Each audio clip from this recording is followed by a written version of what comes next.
নমস্কার, রিমস রসুয়ে সবাইকে স্বাগত জানাই।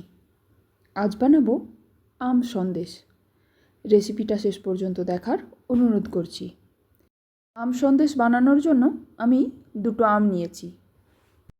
আম দুটো খোসা ছাড়িয়ে টুকরো করে ব্লেন্ডারে দিয়ে পিউরি বানিয়ে নেব। এই ছাঁকনির মধ্যে পিউরিটা দিয়ে ছেঁকে নেব। যদি কোনো আমের রুঁয়ো থেকে থাকে তাহলে ছাঁকনিতে আটকে যাবে। আগে থেকে 1 লিটার দুধের ছানা বানিয়ে জল ঝরিয়ে রেখেছিলাম। এখন ছানাটা হাত দিয়ে এইভাবে ভেঙে নিয়ে তারপর হাতের তালু দিয়ে ঘষে ঘষে স্মুথ বানিয়ে নেব, যাতে ছানার মধ্যে কোনো দানা দানা না থাকে। তারপর গ্যাসে কড়াই বসিয়ে তাতে 1/2 কাপ দুধ দিয়ে দেব। তারপর দুধটা একটু গরম হলে এর মধ্যে 1/2 কাপ মিল্ক পাউডার আর 1/2 কাপ চিনি দিয়ে দেব।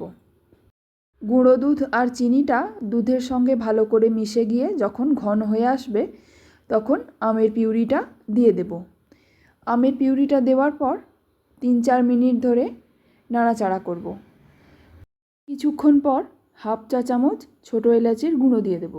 তারপর ভালো করে মিশিয়ে নিয়ে ছানাটা দিয়ে দেব। এবার নাড়াচাড়া করতে করতে ছানাটাকে এর সঙ্গে মিশিয়ে নেব। রান্নাটা একদম কম আঁচে করতে হবে, না হলে নিচে লেগে যেতে পারে। এইভাবে নাড়াচাড়া করতে করতে যখন সন্দেশটা কড়াই থেকে উঠে আসবে তখন গ্যাসের ফ্লেম বন্ধ করে নামিয়ে নেব।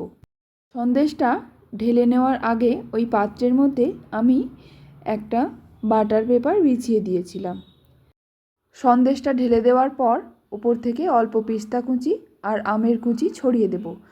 তারপর চামচের পিছন দিয়ে এইভাবে হালকা প্রেস করে দেব।